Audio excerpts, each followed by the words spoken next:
You are listening to the Central Indiana Sports Report podcast number 335.1, the Will Retherford Show.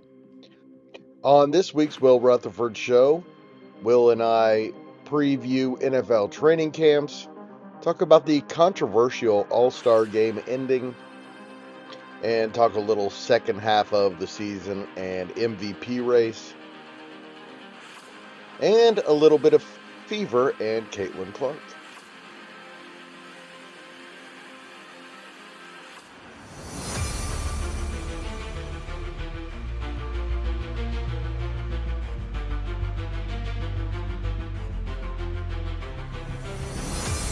You're listening to the Central Indiana Sports Report with your host, Greg Mengelt. Welcome, everybody, to the Will Retherford Show. I am with said Will Retherford on Riverside, here to talk some sports, and we've got a lot to talk about, despite kind of being the off season for most sports. We have some fever, some Major League Baseball, and we're going to start today with some NFL. Will, welcome. What's on your mind heading into NFL training camp? With, as you said yesterday on the Colts Report, the first game is a week from today. Well, I feel that if you're a football fan, you've waited 200 days for this moment. I mean, you've waited since the middle of February to be here, sitting here talking about NFL football when it actually matters. And rosters are constructed and your rookies are showing up. I know OTAs and rookie mini camps and the sort, but this is when it actually matters. This is when the pavement meets the road, and it's time to actually digest NFL football and understand where the teams are going to be, kind of what the positional battles look like for each organization, teams' expectations as far as where they view themselves, and more so you're learning about, every year a team's got a different identity. You might have, you got 53 in a locker room, and it changes. I mean, you're going to have turnover. If 60% retention rate on your roster, it's considered like we're bringing the whole team back. So, I mean, you have new identity, you have new culture, you have new coaches, and it's just, this is the most important time of the year, I think, to establish an identity, and we as the media get to sit here and talk about what it all means. And I think that for football fans, it's super exciting, and it's one of the best days of the year behind spring training, first day of spring training. It's always, what a time. What a time to be alive. All right, well, big question. Okay. Going into training camp and the preseason coming up in just a couple of days, what franchises, what fan bases should be thinking Super Bowl? Well, I think that the Bills should be thinking Super Bowl. I think the Eagles should be thinking Super Bowl. I don't really think the Chiefs are going to win the Super Bowl, but their fans will be thinking it because they've done so much that it would be silly. If you have Patrick Mahomes and Andy Reid, you got a shot. I think the Ravens should be thinking Super Bowl. Yes. And outside of that, I don't know if I feel super confident about anybody else thinking Super Bowl. I think you're thinking high hopes, but I don't know. Lions fans should be thinking Super Bowl. I think Packers fans should be thinking Super Bowl. I think, honestly, of all of the teams in that division that I think should be probably thinking Super Bowl the most would actually be the Vikings, because I think that they have perhaps the best team altogether in that division. I think that, to me, this is one of those where we're going to sit, and kind of tier teams out. I think that the teams I gave, probably a tier above the other Packers, the Lions, and the Vikings as far as expectation. I mean, we're still not even talking about a team that has gone to, I mean, the Lions went to the NFC Championship 2 years ago, but neither one of those teams got past the division. The Lions were the best team in the NFL last year until their entire team got injured. I agree. The Commanders, 10 push-ups. Washington should be, I think, thinking Super Bowl. I think it's maybe a little far-fetched, but they should be thinking about it for sure. I think you're right. If we're going to start getting to Broncos, teams, Rams, any of those, Cardinals, any I think of those. Chargers, Broncos, I really have an argument to be made with thinking Super Bowl. Cardinals, not yet. They didn't make the playoffs last year, so we're not talking Super Bowl yet. I mean, I think that's about the end of the list. I think that's about the end of the list that should really even have, and I would say that on the tier, like, the first 5 should really be thinking like absolutely Super Bowl or bust. I think the bottom 5 should be content if we get to a championship game, but obviously anything can happen, and you hope that you make it to the Super Bowl. But I think that there is sort of a 1A, 1B as far as the Super Bowl conversation per se. What about the Bengals? No, that they have way too much money tied up in T. Higgins and Jamar Chase. They have Joe Burrow, and they have T. Higgins, and they have Jamar Chase. Doesn't that give you a chance to be good if everyone else develops around them? I think that Joe Burrow obviously gives you a chance. I think my thing with him is he's going to stay healthy. I mean, we have this conversation with players all the time about, that they're an injury risk, they're injury prone, and he kind of, I think, flies under the radar in that conversation because he's been so good. He really is a player that has a huge injury risk. I mean, he's been injured a lot. So whether that's his fault, whether that's the Bengals' fault for not protecting him, I still think that there's something to be said with the fact that he just hasn't. I mean, he missed almost half a year last year with the wrist and thumb issue, and I don't think they're a Super Bowl team, especially not in their division. I think they'll probably be the 3rd team in the division if I had to guess. Maybe the 2nd. I think them and the Steelers have an argument, but I think the Ravens will win the division. I'm not going to make a Super Bowl prediction until after the preseason. But to me, it seems like the Ravens' year. I guess my question to you would be why? Why do you think this is the Ravens' year?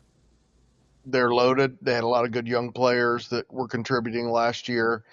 They kind of reloaded a couple of years ago with their roster, and it feels like it might be at a point where it's good enough to support what is clearly the best offensive backfield in the NFL. Well, maybe not clearly. Buffalo's is awfully good.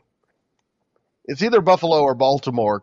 To me, I agree with you. Kansas City, the roster can't withstand Travis Kelce getting old, which has clearly happened. Last year, he was not himself, and it just hasn't been good enough.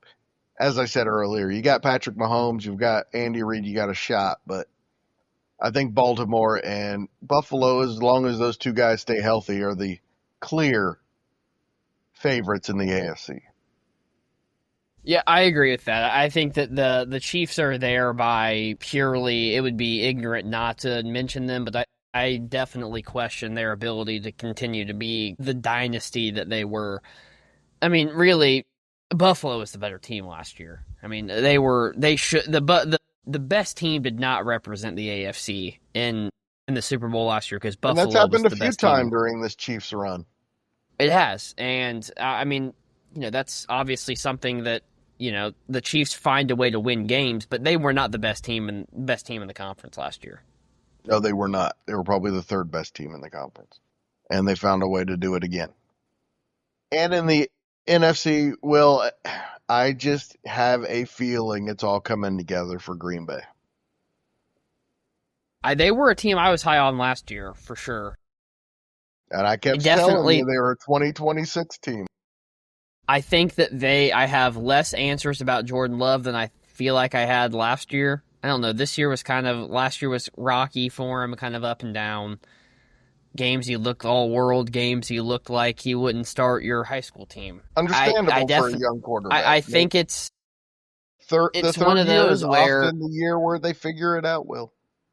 Third, fourth I year. think the thing I fear the most about them is just they lack a number one receiver. But they've got a lot of good ones, I think. I think they have 3 pretty good receivers for sure. I don't know. I don't think they'll win the division. Definitely in question. They could I definitely be think the worst team in the division. In fact, all 4 of those teams could be the worst team in the division, I think. I think that you have an argument, like you said, any team in that division could be the winner. Any team in that division, really. I don't think Chicago's winning the division. No, but any team could be the worst team in the division for sure. Yes. So I just think they have a tougher path. I think the Vikings are probably right now, as far as bringing everything back together. If J.J. McCarthy's good, like that Vikings team will be I mean, there's no reason their record can't be similar to how it was last year. I mean, they can be a 14-3, a 15-2 type team with their defense. And I mean, if you just get even KOC could probably scheme my dad into being a good NFL quarterback somehow. So I think that JJ, if he's good, KOC will figure it out for him. They'll put it right where he's got probably the best weapon core in the league. It looks really good for, I don't know, the Lions. Once again, another team might have the best weapon core in the league. So it's just, I think that the NFC runs through the North, really. I still think the Eagles something's going to happen. Then the implosion's just pending. It's just when and where. Otherwise, it's hard to imagine a team being better than they are. I would have traded A.J. Brown in the offseason is what I would have done. Because I think of all of the players on the team, he is the ticking time bomb. And they could have got a really good return. Devontae Smith is the better wide receiver on that team. I would let him have the opportunity to be the number one. I do think that the NFC runs to the North, though. All right, which franchises Will should be thinking about Cade Klubnik or Arch Manning? The Jets have a really good chance of being in that conversation. The Giants moved up for Jackson Dart, but I think there's a really good chance that they're staring down a potential top 5 pick again. The Saints really need to be thinking about one of those two. Yes, they do. I think those are about the few teams that should really be thinking about it. I think everybody else will be competent enough that I think one of those 3 teams, the Dolphins probably, is another team that should probably be thinking about that. Producer Susie says, Hope not.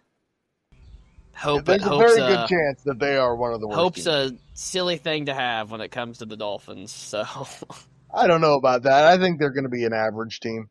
They'll be a team in the hunt for a playoff spot, but it could be. It could definitely fall apart for sure. No, they won't. They traded their best offensive player last year and their best defensive player last year. They did not trade their best offensive player. Who's their best offensive player then? Tyreek Hill. Really? I saw Jonnu Smith be the real game changer for that team last year. You're out of your mind if you don't think Tyreek Hill is the best offensive player on the Miami Dolphins. He's the better career player, but I'm talking last year. Last year, Jonnu Smith was. You're out Tyreek of your mind, Will. Far inferior to what he had been previously. He was still one of the best 3 wide receivers in the NFL last year. He's an absolute head case. He's never been a head case on the field. He's never caused an issue in a locker room. I don't know what got into you, but Tyreek Hill is a top 5 weapon in the NFL. We'll see. And Jalen Waddle's not bad. Jalen Waddle sucks. Jalen Waddle is one of the most overrated, overhyped players consistently in the league for his production. It's absurd. He gets treated like he's this top 10 receiver. He's not. He's not a top 10 receiver. Maybe not top 10, but he's somewhere in the top 20. He's a really good number 2. We stare down that, but where is it at? I mean, it's the same thing where it's like he's like 27 years old now. What has he proven in the NFL? He's had one really good season. That team comes down to it. If Tua is healthy, they can be good, but Tua is not going to stay healthy. He's a complete injury risk, and it just to go ahead and cancel the Will Retherford Show from tomorrow and let's not worry about it anymore. Thank you, folks. This is a wrap. Good night, everybody. I mean, and then you've got Devon Achane, who he's a great fantasy quarterback to have because he's a check down merchant for a running back. But I mean, if you have a play in between the tackles, he's about as useless as tits on a boar hog. I mean, he is an outside the tackles runner. They have no bruiser at. Their offensive line sucks. Like it's just a whole shit show in Miami. I feel bad for Miami fans because they deserve better. They got just a false prophet in Tua his entire career there. We don't disagree on that. Something's not right, and it's time to reset, reevaluate. And I hope they get Arch Manning because that would be the only thing that could turn him around. Producer Susie is not completely sold on Tua for sure, but talk about Tyreek Hill bad, and she might come through the screen and strangle you on Riverside. So no, we're just kidding. Show I canceled, she understand it. says. Clearly, his formula for football doesn't win playoff games in Miami. In Miami, he says, after he was a Super Bowl hero. Yes. In Miami. Yes. But it's not been because of Tyreek Hill. That is for certain. Tyreek Hill has I mean, allowed them to be in. You could have made an argument 2 years ago he's the MVP of the league. Well, he should. I will not argue that. I'm just saying that, you get Tyreek, he's on, he gets on Twitter, he gets on, in the media and stuff. He's different. And he bitches about the fact, he's like, oh, well, I want to go somewhere I can win. I'm like, well, Tyreek, you forced your way out of Kansas City. Tyreek, you could be a leader and expect a different outcome. You could pressure people to be better. I mean, he did everything he could 2 years ago, and it still wasn't enough. So I'm not saying that Tyreek individually. But this is not on Tyreek. If you're not part of the solution, you're part of the problem. And right now, I don't see him being the solution to them being good again. He could have 2,000 receiving yards, and they wouldn't make the playoffs next year. Like, that is completely, it could absolutely happen. We'll see. I think that roster is better than you think. I think they're 7-10 to 10-7. All right, well, we spent way too much time on the Dolphins. Speaking of which, they open with the Colts. Who's going to win that one? I mean, the Colts will lose it because they just lose week 1. I mean, they could play Bishop Chatard week 1 and they'd get beat. So I mean, I have no faith the Colts ever winning a week 1 game. Well, the NFL did its best to try to help the Colts end that streak. Yeah, didn't they did. Not a lot of teams expected to be worse than the Dolphins, but I think they're going to be better than most people think. All right, let's move on to some baseball. Your thoughts on the home run derby to determine the All-Star Game in hindsight. Of course, you and I were watching it. I loved it. I thought it was incredible. I think it's must-see TV. I absolutely love it. In fact, I'd go as far to say that, extra innings, we maybe play the 10th, maybe the 11th, and then after the 11th inning, I think we just do it for the regular season. I mean, we've already got the bullshit commissioner's runner on second in extra innings, so we're already taking away from the purity that is baseball. Add in the home run. I'd probably rather have the home run derby than the ghost runner. I absolutely loved what they did. It made a moment. It was fun to watch. It was entertaining. That can't be the only time in the year we get that. It just can't. That is how strongly I feel about it. It's like the All-Star Game cannot be the only time in the year that is what we get. Wow. I disagree. Let's talk some actual baseball that actually matters, because that indicated to me that the All-Star Game no longer matters to anybody. I mean, it doesn't. Okay. They're not playing for. They're not playing for who gets home field advantage in the World Series. The 2 best players were already gone. They had no interest in who won that game. Nobody cared.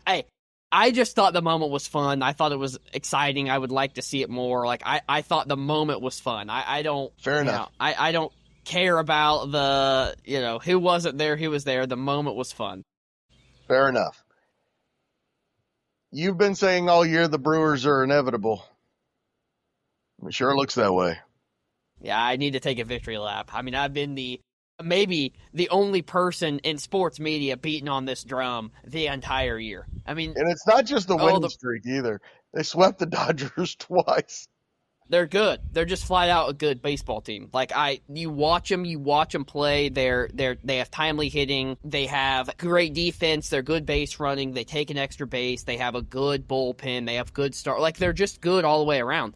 I mean, I would just say, and I know that, we're not on a huge national, talking. I think Will Retherford has been the Milwaukee Brewers' only, truther this entire season. I would go as far to say that. I said it in spring training. The definitely Milwaukee Brewers Danielle will win the NL Central. Even when the Cubs had a 6-game lead on them, 10-game lead on them, I said, just wait. And here we are. Here we are. They had best record in baseball. They were 15-25 or something like that. And here they are. Best record in baseball. The other team near the best record in baseball is the Toronto Blue Jays. And if it wasn't for the Brewers, that would be who everybody's talking about.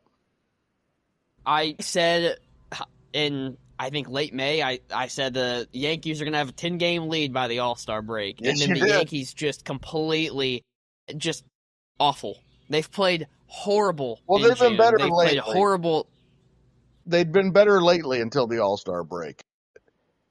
What I find so funny is the Yankees have a plus 110 run differential. The Blue Jays plus 28. 20. I thought it was 27. Yeah, crazy. Plus 28. But it's all been the last month. I didn't think they had the pitching, Will. I didn't either. I thought their offense was always good. But Alejandro Kirk has been exceptional. Bo Bichette has rebounded, which I also talked about at the beginning of the year was going to happen. He's a 290 to 300 hitter his entire career. Last year, his injuries. They warrant conversation. I'm not sold their pitching in the playoffs, but it's great. It's a great organization to have in the playoffs because of the fan base, I'll still take the Yankees in the East. I don't know. Yes, I feel like it would be blasphemy to say they're not the best team in the East, but right now, I mean, the Blue Jays are playing really well.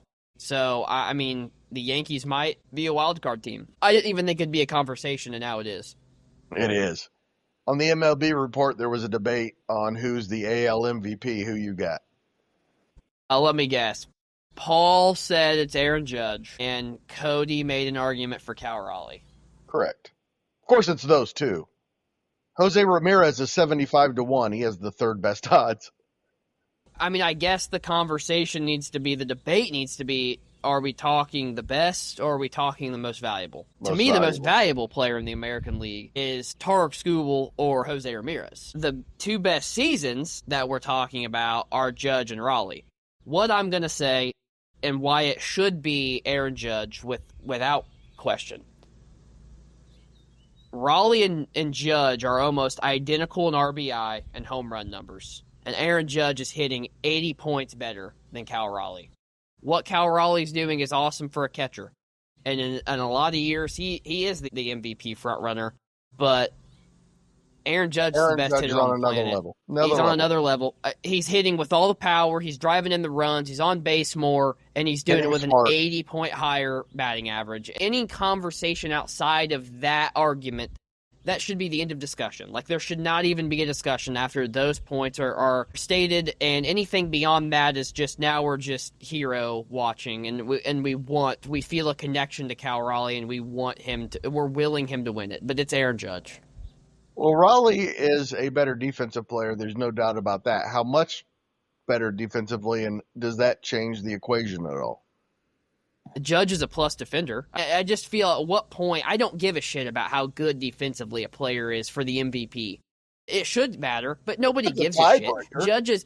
It's not like Judge is he's a plus defender in the outfield. Like, it's not, if he was a average minus 5-6 defensive run save, outfielder, I'd say, okay, Raleigh, he's a catcher's involved in every pitch.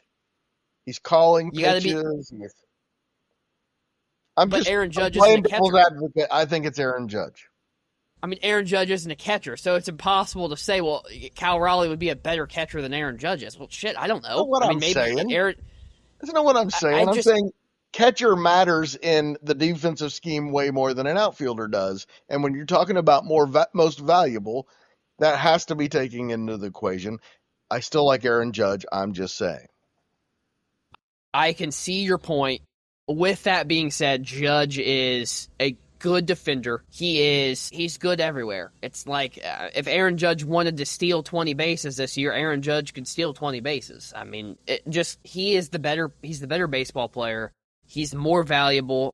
If you remove Judge from the Yankees, I don't even know where they're at. Really, he's been say the same thing about Raleigh for sure, especially after last night. I mean, I'm not. I'm just saying that Mariners pitching staff their floor was just egregiously high. Like, their pitching staff's just that good. It really just came down to if their offense was competent. So, if one of them wins the division, does that not change the equation as well?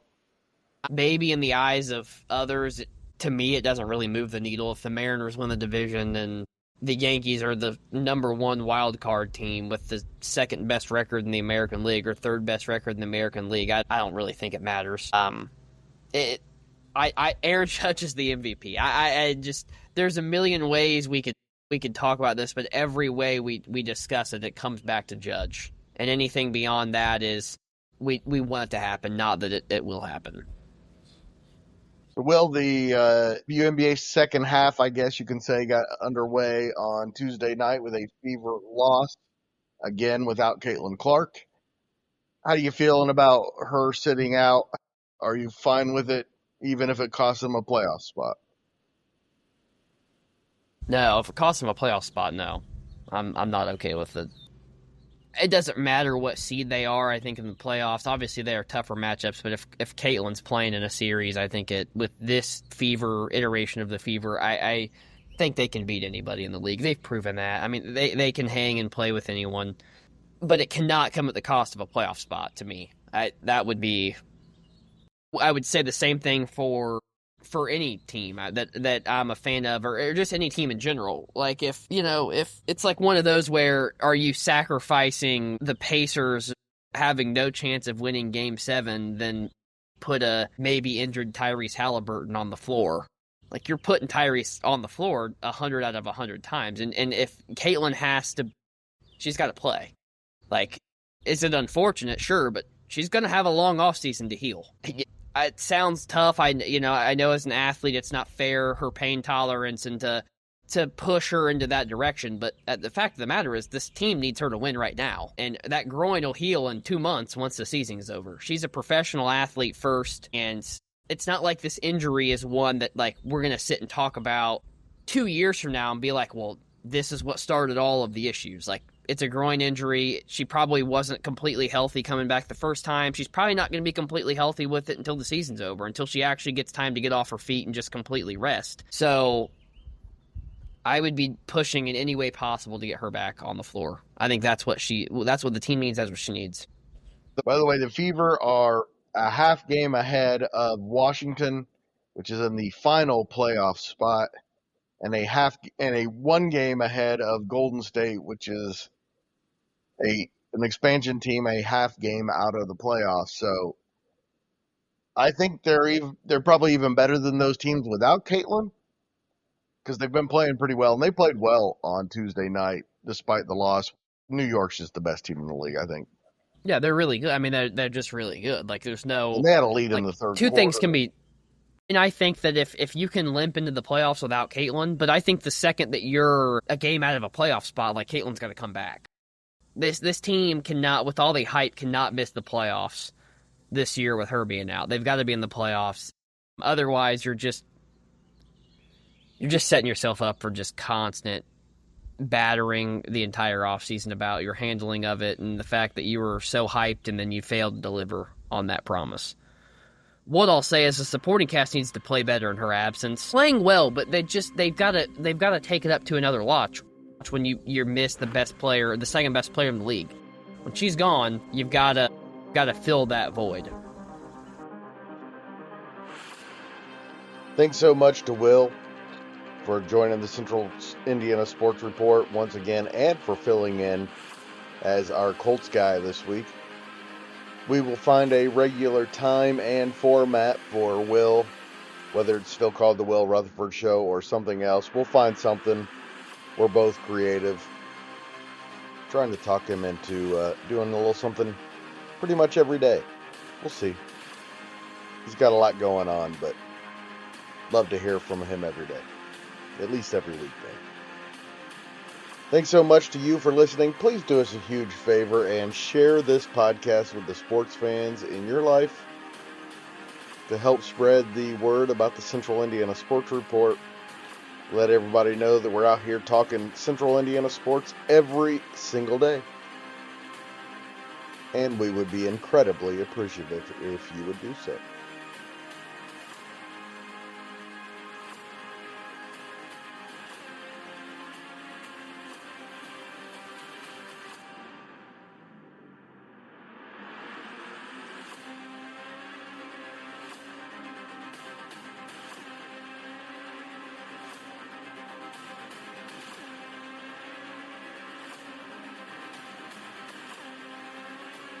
Central Indiana Sports Report is a product of ITG Media. And I love Susie.